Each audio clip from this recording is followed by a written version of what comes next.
Wolf style, baby. Let's go. Let's go get you some. All right. So it is the Bad Wolf. For those of you guys who don't know me, I am your international man of mystery. Nope, just a homeboy who likes to read the law. Has been doing this for, I don't know, 30 some odd years and have my court cases and other things under my belt to prove the proof is in the pudding. So once again, if this is your first time here, hit that bell, like, subscribe. I definitely appreciate you guys, and maybe you guys will join the Wolf Tribe. All right, you can do that by going to YouTube and finding the Bad Wolf, Unincorporated, or let's see what else do we have now. JamesCLovett.com. We also have just, I guess, Bad Wolf Unincorporated on YouTube would work fine. Once you're on there, you guys can join the Wolf Pack, which helps me, you guys to help me by providing a monthly membership fee. I think it's between like $1.99 and $24.99. I don't think you can do other. So you can pick any of those, and then for that monthly, it helps me to keep doing what I'm doing. At the same time, it also gives you access to the members only videos. So some of the extra tips, tricks, and techniques to make you more successful in your obligations. Remember, nothing here is considered legal advice. All this is education and entertainment purposes only. Yeah, right. All right, so today we're going to be talking about a tort. All right, and this is not coming from me. This is going to come from the federal government. Okay, for the parts of them that are on our side, they are the line in the sand when the states and certain officers are effing up. We have to know these things, guys. You guys can't just be sitting here, on some P. Diddy type, take that, take that, take that, grab your ankles. Can't stop, won't stop.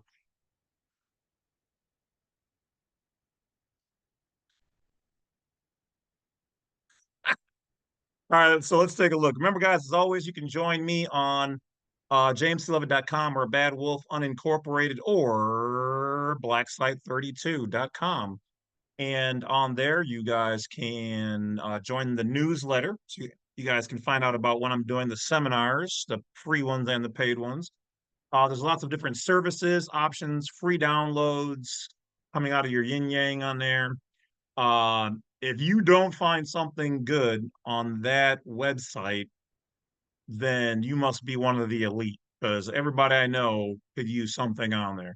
And I mean everything from assistance to help pay rent, groceries, um, the various videos, legal stuff. I mean, there's a lot of good jammy jams on there.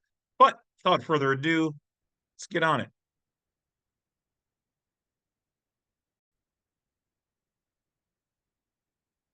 Hopefully everybody's having a good day. I wish all of you guys, especially those people who are positive and on my side instead of just snooping on me like so many of those other uh fellatio um you know um pleasurers who might be have their own little YouTube channels and whatever else, who want to do the systems work, shall we say, and trying to be a, if it makes sense, you're literally trying to what, either steal people from my channel or tell people how bad of a person I am. I mean, I do call myself the Bad Wolf. So that you look better. You've already lost the game. Matter of fact, the moment you guys put my videos up, you're just telling your entire database of clients to check me out. Because if you look at me as a rival, and we're all supposed to be here to help people look for freedoms, like, you've already lost, bro. You've already lost, and you've already, like, thanked you, I guess, for putting me out there in front of people who never would have even known about me. So that's just clown work right there. That's clown work. But anyway, let's get to it, right? So as you guys can see here, this is the Federal Law Enforcement Training Center. Okay. So they train their officers and people, anybody who wants to. They got resources, all this other good jazz. Hat and salute going out to the federal government because I know you guys watch my videos too, and I know various legal departments, Cornell Law, some of the state departments, postal workers. I know you guys watch my stuff too. Police officers, my peoples. Oh, wait, what? The Badwolf has police officers who are friends. Oh yeah, got many a friend on the law enforcement. My neighbor is one. Family members who are them. Some of them are retired, but to live a family life, shall we say, Miss Lady. I don't know if she's still watching, but yeah. So it's not like anything I'm doing here is secret. I'm not trying to get over on anybody. I'm just executing our freedoms and our rights. That's it. And I'm showing you guys where I get the information. There's a reason why my name is out there in the various elite circles and legal departments, courthouses, lawyers, attorneys, Illuminati, Masons, Templars, private organizations, all that. It's been out there. I've heard it. I've been contacted by every agency and person that I just mentioned, if you want to keep it a buck. So, all right, I digress. Officer liability, state law, torts, and FTCA. Okay. So we're going to let the AI read because I'm pretty sure you guys want to hear that voice, not mine. And let's see what they got to say. Welcome to the Federal Law Enforcement Training Center. For the next 21 minutes, sorry. Hi, and welcome to our series of podcasts on officer liability. I'm Jenna Solari, a senior instructor in the legal division of the Federal Law Enforcement Training Center in Glencoe, Georgia. With me today is... And before we get going, I just want to claim fair use because the government is using it. It's open on the internet, and so fair use. Tim Miller, the legal division branch chief. Tim and I are going to talk about the various liability issues faced by federal law enforcement officers. We'll distinguish the different types of lawsuits or civil actions a law enforcement officer could face, and we'll also discuss how to get out from under those lawsuits. All right, so notice here that they did two things. They said, one, yes, officers can be subject to it, but then they also said, but we'll show you how to get out from under those lawsuits. Like, is that really what you guys are supposed to really do? Is just show law enforcement how to get out of lawsuits? That doesn't sound very American, but at the same time, if the officer didn't do something, or if he did everything correct and the lawsuit is frivolous, then he's good to go. And also, as I do have friends and family who are law enforcement officers, I don't want them wrongly accused or frivolously charged either. So I guess we got to look at it that way. All right. So we're going to continue and just sit back, relax, and enjoy your turn. Let your eyes roll back and your toes curl. Oh, sorry, wrong song. All right. Y'all ready? Okay, let's keep going. Near the end of the series, we'll also address a couple of criminal statutes. Tim, I think it's first important to distinguish a tort, which is the basis for a civil suit, from a crime, which is the basis for a criminal prosecution. Could you talk about that for a minute? Sure. Sometimes it can be tricky, since the same act can be both a tort and a crime. A tort is a civil wrong other than a breach of contract against a particular person or group. It's something for which a private person can file a lawsuit.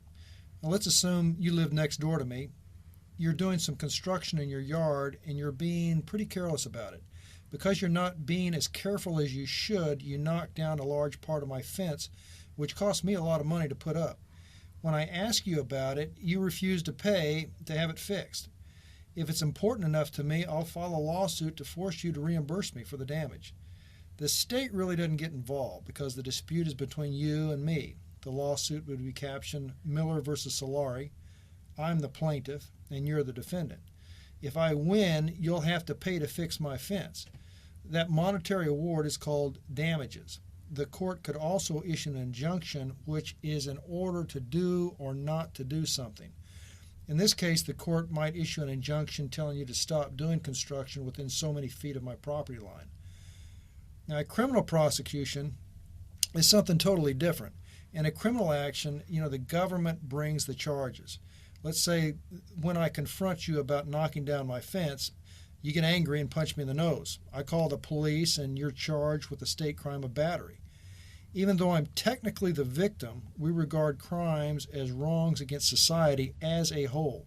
In this case, the action would be described as state versus Solari, and the state of Georgia would bring the case against you. If the state wins, you may have to serve time in jail, do community service, or pay a fine. In the most serious criminal cases, you may even face the death penalty. The goal of criminal prosecutions isn't to compensate the victim, but to punish, to reform, and deter the offender. And as you said earlier, the same action could be both a tort and a crime. When you confronted me about the fence, for instance, and I got mad and punched you in the face, I broke the law, so I can be prosecuted for the crime of battery. Battery is also a state law tort, though, so you could also sue me for that same conduct. The state's prosecution and your lawsuit would be two separate proceedings. And as you noted, if I'm convicted in the criminal case, the state would ask that I serve jail time or maybe probation. In the lawsuit, you would ask that I be forced to pay damages to cover the time you lost at work, your medical bills, and perhaps for pain and suffering. One good example of a prosecution followed by a lawsuit is the O.J. Simpson case. O.J. was acquitted of murder charges in state court, but he was later found liable in the wrongful death suits that followed. That's in part because the burden of proof is a lot lower in a civil suit. To win a civil suit, a plaintiff has to prove his case only by a preponderance of the evidence. Now, that simply means that he has to have 51% of the evidence in his favor, and he wins. As we all know, however, the government has to prove its case, its prosecution, beyond a reasonable doubt to convict a defendant in a criminal action. Let's limit our discussion here today, though, to torts. We'll tackle criminal prosecutions in a later session. We need to first distinguish between negligent torts, intentional torts, and finally constitutional torts. An officer has to know what kind of lawsuit he's facing before he can figure out what kind of defense he can raise. Exactly. For federal officers, negligent torts are the most frequent type of state tort action. That's because of all the government vehicles we have out on the road. To win a suit in negligence, a plaintiff has to show that the defendant had a duty to act with reasonable care, that the defendant breached that duty, and that the defendant's breach caused some kind of damage to the plaintiff. So let's say I'm driving my G car to work. While I'm drinking coffee, I'm text messaging somebody, and I'm putting on my mascara. Because I'm not paying any attention, I rear-end somebody at a red light. That would be a negligent tort. I wasn't being as careful as a reasonable person should be while driving my car. In some cases, the standard of care is not just that of a reasonable person, though, but of a reasonable law enforcement officer. That's because as professionals, officers are expected to know how to handle certain situations that an ordinary civilian just really wouldn't know much about. I mean, you don't expect your brain surgeon to operate on you as carefully as an ordinary reasonable person, right? You want him to be an ordinary reasonable brain surgeon. So we hold professionals to a higher standard. All right. Well, let's talk a little more about that duty element. Do law enforcement officers have a duty to protect everyone who needs law enforcement assistance? Believe it or not, Tim, they don't. Even if a police officer sees someone in danger, the law does not typically require that the officer do anything about it. Now, I know that sounds horrible at first, but there's actually a good reason for it. Police just can't be all things to all people at all times. I mean, think about it. Making officers legally liable to everyone who needs help would just be setting them up to fail. If 5 different people in 5 different places need help, and there are only 2 officers in the area who can assist, somebody just isn't going to get helped in time. There's nothing we can do about that except try our best. Now, with that said, there are certain circumstances in which officers are obligated to protect people. Right. Now, if officers have promised to protect a specific person, like a confidential informant or a witness, then they have to follow through on that promise. Also, and this is important, once someone is in an officer's custody, the officer assumes responsibility for that person's safety and his well-being. That's why officers have to be careful about how they escort handcuffed prisoners. If they're not being as careful as they should and the prisoner falls and knocks his teeth out on it or hits his head, the officer would be liable for those injuries. And even if an officer has no duty to help, if he decides to do so anyway, then he has a duty to render that assistance reasonably.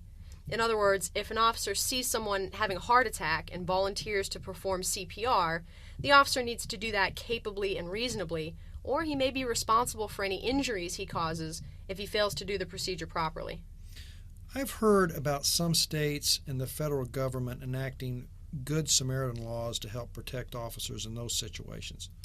The federal government does have a Good Samaritan provision, although it hasn't been formally codified yet. It protects those law enforcement officers with 6C retirement coverage who intervene in certain pretty limited situations. It does not provide them any additional authority or law enforcement power, but it helps them avoid personal liability.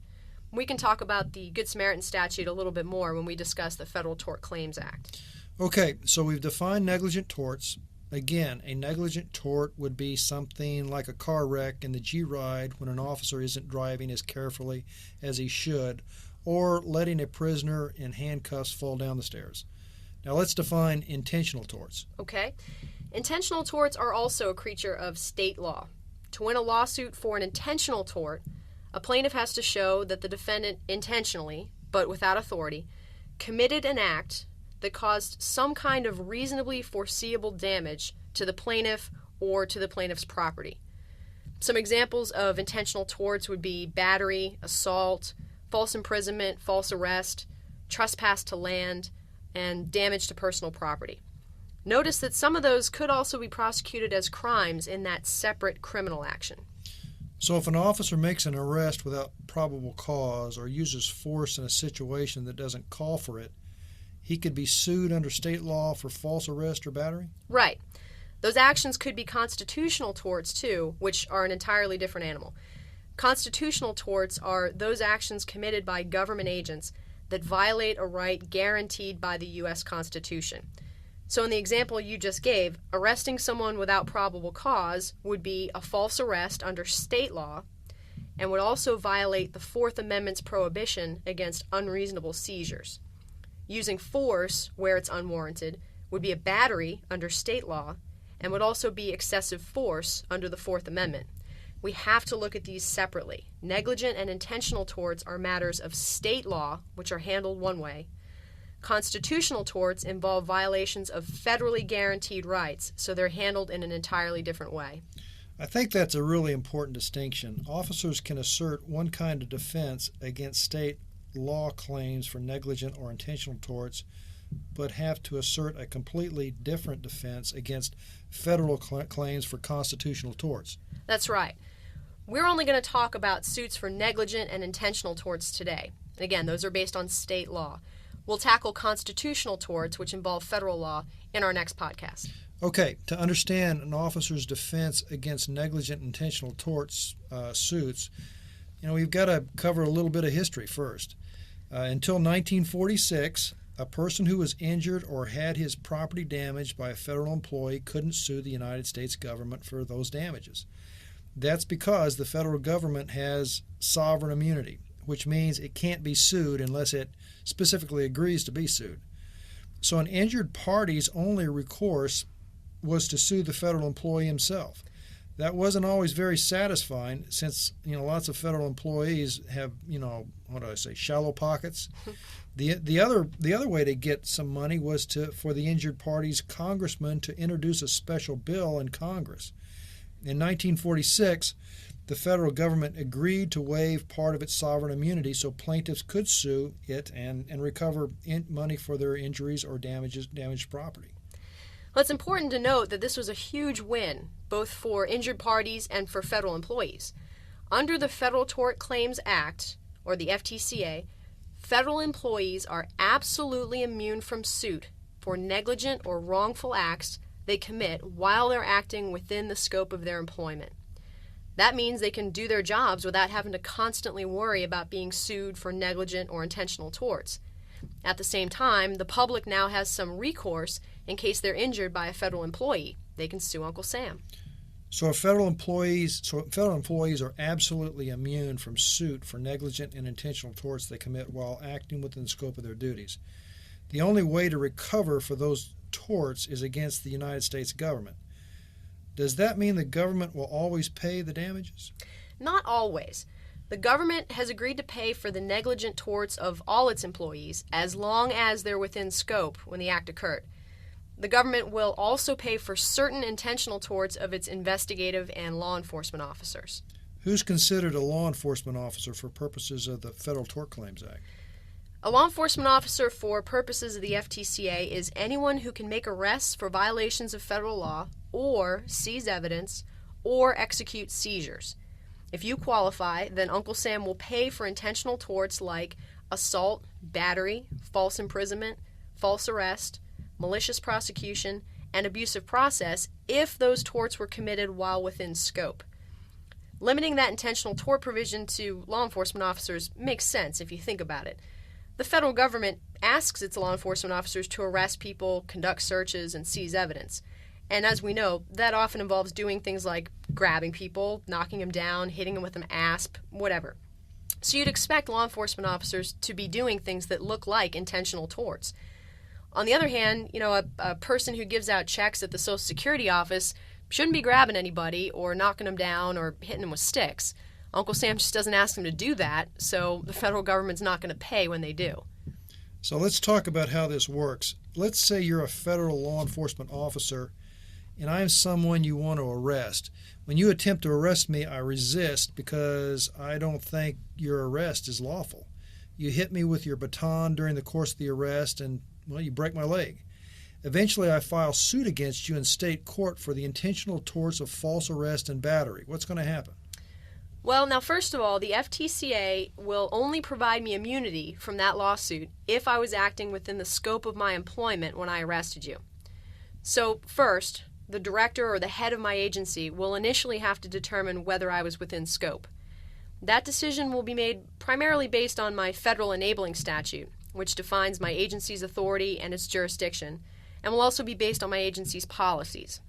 That's why it's really important to know your agency policies, like, for instance, when you can and cannot use the G-Ride. If you get in a wreck while you're picking up your dry cleaning in the G-Car and your agency does not allow you to do that, there's a pretty good chance your agency is going to say you were outside the scope of your employment when you had that wreck. That means the government can't help you, so you'd be stuck with that lawsuit.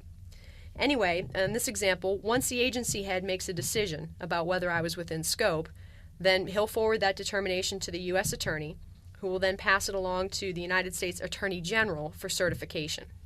And what happens if I don't like the Attorney General's decision about scope of employment?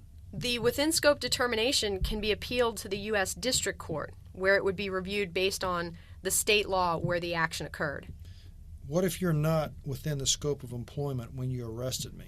Then the FTCA can't protect me, and I'm going to have to fight that lawsuit like any other defendant. And if I lose, I'll have to pay the damages. And if you were within the scope?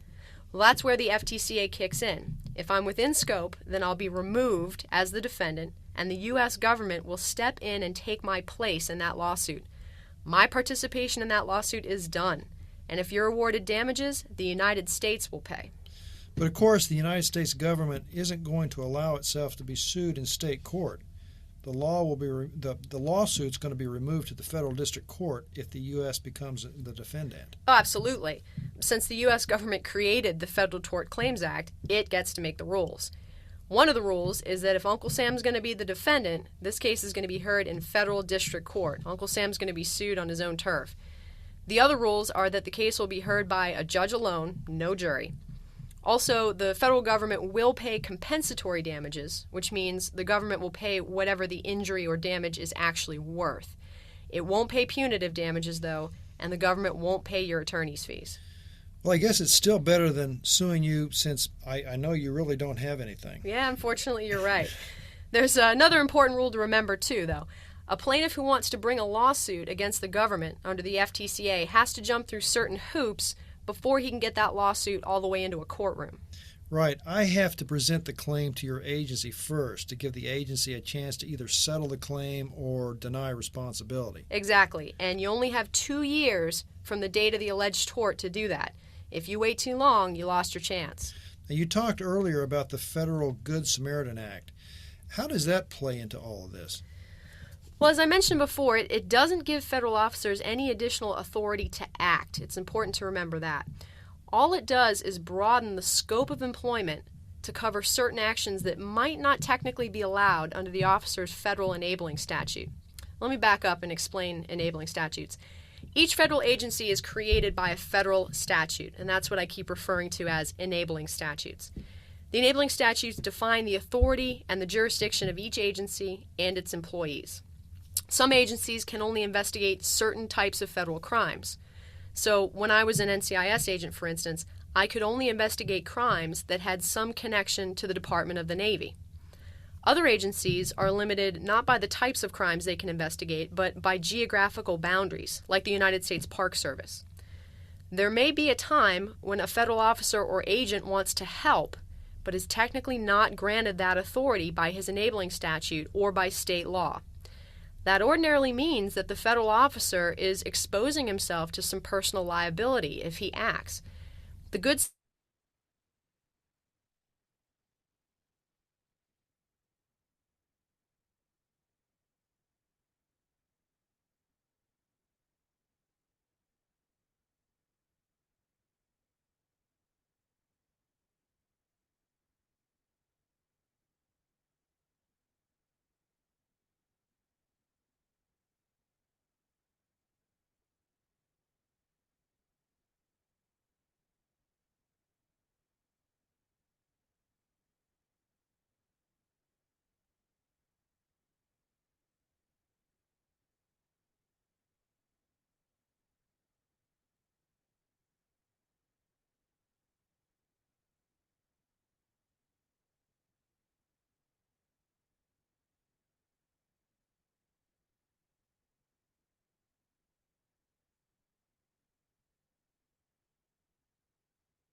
There you go.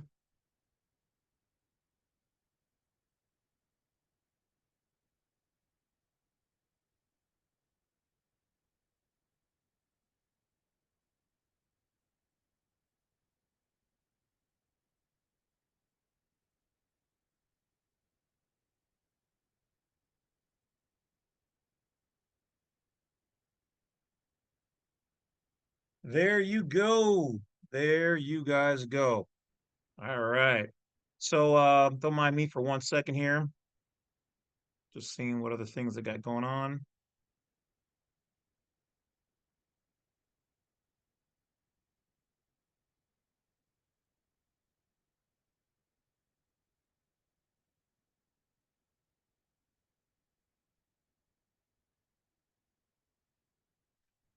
All right. So as I'm looking here, they've got all kind of training, everything from advanced cryptocurrency investigation, advanced pistol training programs, inland boat operating training. So, guys, if you really want to learn how they move and what the goods are, go to that website we showed at the beginning of the video and start reading. I'm just giving you guys a little glimpse into the world that you guys don't know a whole lot about. But what you guys do with it is up to you. And as always, your favorite non-belligerent, non-combatant treated the United States, entertainer, educationalist, constitutional person, private citizen. Um, we assume no responsibility nor liability for any of the videos, forms, things said, client, guests, your actions, or your mama's that are done, period, whatsoever. All right, with that being said, guys, that's it. Hope you guys enjoyed it. And I know I learned a couple of things here and there. So these are the things that I usually go through as I'm learning new things about the different jurisdictions and all this, how they move, how they think, how they operate, how to be effective using their stuff for us. And if you notice at the beginning how she said she was part of legal, okay, because legal is a whole department that understands the law the way I understand it, or in this case, overstand the law. Your regular, normal judges, your normal whatever, they're not taught generally the law on a true legal level. They're administrators. They administer their perception of the law and how they interpret it and its use. But that doesn't mean that that's how the law sees it. And you can challenge a lot of aspects, almost everything you can challenge. And I do mean everything when done right or at the proper times. And that can be the decision on if you are successful or not with your lawsuits and whatever else. So that's it, guys. Hey, thanks for giving me your wolf's ear. Appreciate you. Talk to you guys later. And as always, don't forget to hit that bell, like, subscribe for the video. And if you see anybody using any of my information inappropriately, you already know to report them in that video or whatever is going on. You guys take care. And I will holler at you or howl at you later.